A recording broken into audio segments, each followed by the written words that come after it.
मार्गशीर्ष महीने को हिंदू शास्त्रों में सर्वाधिक पवित्र माना गया है।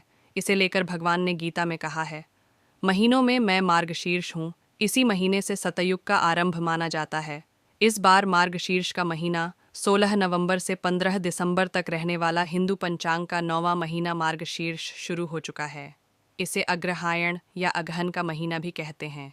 इस महीने को हिंदू शास्त्रों में सर्वाधिक पवित्र माना गया है। इसे लेकर भगवान ने गीता में कहा है, महीनों में मैं मार्गशीर्ष हूँ। इसी महीने से सतयुग का आरंभ माना जाता है। इस महीने को जप तप और ध्यान के लिए सर्वोत्तम माना जाता है। इस महीने पवित्र नदियों में स्नान करना विशेष फलदायी माना जाता है। इस बार मार्गशीर्ष का महीना 16 नवंबर से 15 दिसंबर तक रहने वाला मार्गशीर्ष माह कितना लाभकारी। इस महीने में मंगल कार्य विशेष फलदायी होते हैं। इस महीने में श्री कृष्ण की उपासना और पवित्र नदियों में स्नान विशेष शुभ होता है। संतान के लिए वरदान बहुत सरलता से मिलता है। साथ ही चंद्रमा से अमृत तत्व की प्राप्ति भी होती है। इस महीने भजन कीर्तन करने का फल अमोघ होता है। मार्गशीर्ष माह को अगहन माह के नाम से भी जाना जाता है। यह महीना भगवान श्री कृष्ण को बेहद प्रिय है। सनातन शास्त्रों में मार्गशीर्ष माह में यमुना नदी में स्नान करने का वर्णन देखने को मिलता है। धार्मिक मान्यता है कि यमुना नदी में स्नान करने से जातक के सभी दोष खत्म हो जाते हैं। वहीं इस माह के अंतिम दिन यानी पूर्णिमा तिथि पर चंद्रमा मृगशिरा नक्षत्र में रहता है। इसी वजह से इस माह को मार्गशीर्ष के नाम से जाना जाता है। इस महीने किन बातों का ध्यान रखें? इस महीने तेल मालिश बहुत उत्तम होती है। इस महीने से स्निग्ध चीज़ों का सेवन शुरू कर देना चाहिए।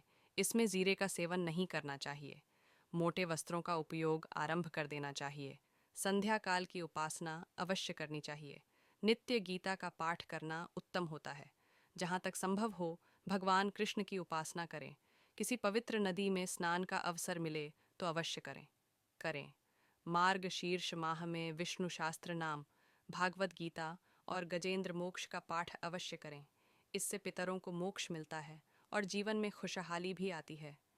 मार्गशीर्ष माह में एक शंख में पवित्र नदी का जल भरकर अपने पूजा स्थान पर रखें। मंत्र जाप करते हुए शंख को भगवान के ऊपर घुमाएं। फिर शंख से भरे पानी को घर के हर कोने में छिड़कें। इससे समृद्धि बढ़ती है। संतान प्राप्ति और सुखी जीवन जीने के लिए मार्गशीर्ष माह की सुबह और शाम भगवान कृष्ण की पूजा करें। शास्त्रों के अनुसार यदि किसी की कुंडली में चंद्र दोष हो तो ऐसा माना जाता है कि चंद्रमा से जुड़े उपाय करने से समस्या दूर हो सकती है। मार्गशीर्ष का महीना श्री कृष्ण को समर्पित होता है। धार्मिक मान्यताओं के अनुसार इस माह में विधि विधान से पूजा करने से घर में सुख समृद्धि का आगमन होता है और समस्याएं दूर होती हैं। 36 नवंबर से हिंदू कैलेंडर के 9वें महीने मार्गशीर्ष की शुरुआत हो गई है। इसे अगहन का महीना भी कहा जाता है। हिंदू धर्म में सभी महीने किसी न किसी देवी देवता को समर्पित होता है। इसी तरह मार्गशीर्ष का महीना श्री कृष्ण को समर्पित होता है। धार्मिक मान्यताओं के अनुसार इस माह में विधि विधान से पूजा करने से घर में सुख समृद्धि का आगमन होता है और समस्याएं दूर होती हैं। इस महीने में कुछ उपाय कर सकते हैं जिससे कृष्ण जी भी प्रसन्न होंगे और जीवन की कई समस्याओं से छुटकारा मिलेगा। आइए जानते हैं, करें इस मंत्र का जाप। मार्गशीर्ष महीने में एयूएम नमो भगवते वासुदेवाय का जाप विधि विधान से करना चाहिए। आप इस मंत्र का 108 बार जाप करें, आपको ज़रूर लाभ देखने को मिलेगा। गंगा स्नान, धार्मिक मान्यताओं के अनुसार मार्गशीर्ष महीने में गंगा स्नान करना बहुत अच्छा माना जाता है। इससे भगवान कृष्ण का विशेष आशीर्वाद प्राप्त होता है और जीवन में सुख शांति बनी रहती है और सभी तरह के दोष से मुक्ति मिल जाती है। एकादशी का रखें व्रत। मार्गशीर्ष महीने में कृष्ण में पक्ष में उत्पन्ना एकादशी और शुक्ल पक्ष में मोक्षदा एकादशी का व्रत किया जाता है। इन दोनों एकादशी का व्रत रखने से श्री कृष्ण प्रसन्न होते हैं और मोक्ष की प्राप्ति होती है। शास्त्रों के अनुसार मोक्षदा एकादशी पर भगवान श्री कृष्ण ने अर्जुन को गीता सुनाई थी। सूर्य देव को दें अर्घ्य। मार्गशीर्ष माह में नियमित रूप से सूर्य देव को अर्घ्य देना चाहिए। मान्यता है कि ऐसा करने से व्यक्ति के रुके हुए कार्य पूरे हो जाते हैं। शंख की पूजा मार्गशीर्ष के महीने में विशेष रूप से शंख की पूजा अर्चना करनी चाहिए।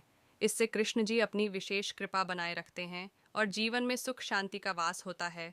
इसके अलावा शंख के पानी का छिड़काव करने से नकारात्मक शक्ति दूर हो जाती है। अगर संभव हो, इस महीने में गंगा या किसी अन्य पवित्र नदी में स्नान करें। आप चाहें तो घर पर ही पानी में गंगा जल मिलाकर स्नान कर सकते हैं। स्नान के बाद भगवान सूर्य को जल अर्पित करना न भूलें। इस महीने में भगवान विष्णु, श्री कृष्ण और माँ लक्ष्मी की पूजा ज़रूर करें। इसके साथ ही इस महीने में विष्णु सहस्त्र नाम और भगवत गीता का पाठ करना भी शुभ माना गया है।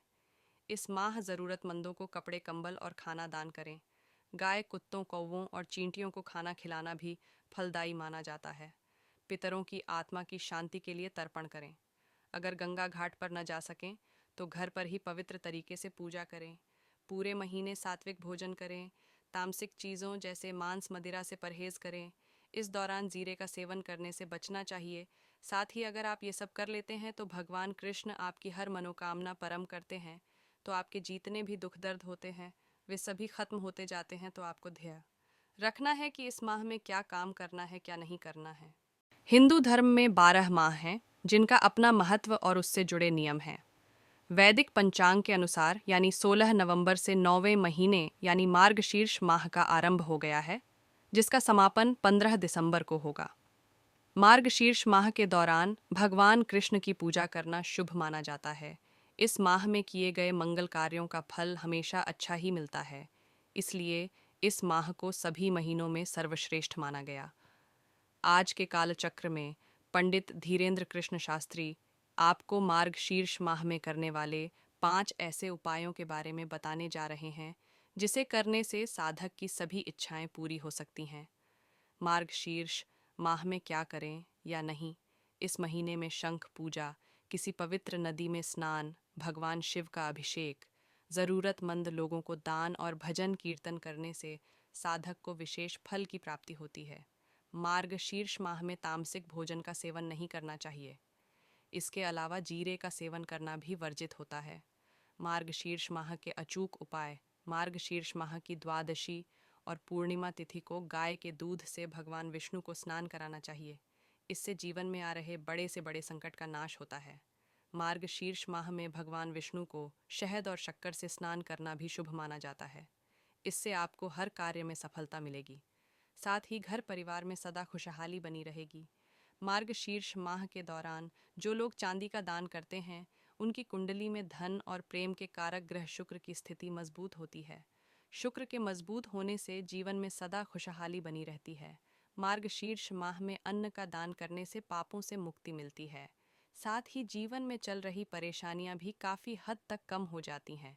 जो लोग सच्चे मन से मार्गशीर्ष माह के दौरान ब्राह्मणों को भोजन कराते हैं उन्हें रोग और पापों से मुक्ति मिलती है। विशेषकर इस महीने के दौरान यमुना नदी में स्नान का महत्व है। मार्गशीर्ष महीने के दौरान यमुना नदी में स्नान करने से भगवान सहज ही प्राप्त होते हैं। अतः जो लोग जीवन में भगवान का आशीर्वाद बनाए रखना चाहते हैं और हर संकट से छुटकारा पाना चाहते हैं उन्हें मार्गशीर्ष के दौरान कम से कम एक बार यमुना नदी में स्नान करने अवश्य जाना चाहिए। लेकिन जिन लोगों के लिए ऐसा करना संभव नहीं है वो लोग घर पर ही अपने स्नान के पानी में थोड़ा सा पवित्र जल मिलाकर स्नान कर लें। स्नान मार्गशीर्ष के दौरान सुबह जल्दी उठकर स्नान से पवित्र होकर भगवान का ध्यान करना चाहिए और उनकी पूजा अर्चना करनी चाहिए। स्नान से पहले तुलसी की जड़ की मिट्टी से भी स्नान करें, यानी अपने शरीर पर उसका लेप लगाएं और लेप लगाने के कुछ देर बाद पानी से स्नान करें। साथ ही स्नान के समय एयुएम नमो भगवते नारायणाय या गायत्री मंत्र का जप करें। दान: इस मौसम में शीतलहर आरंभ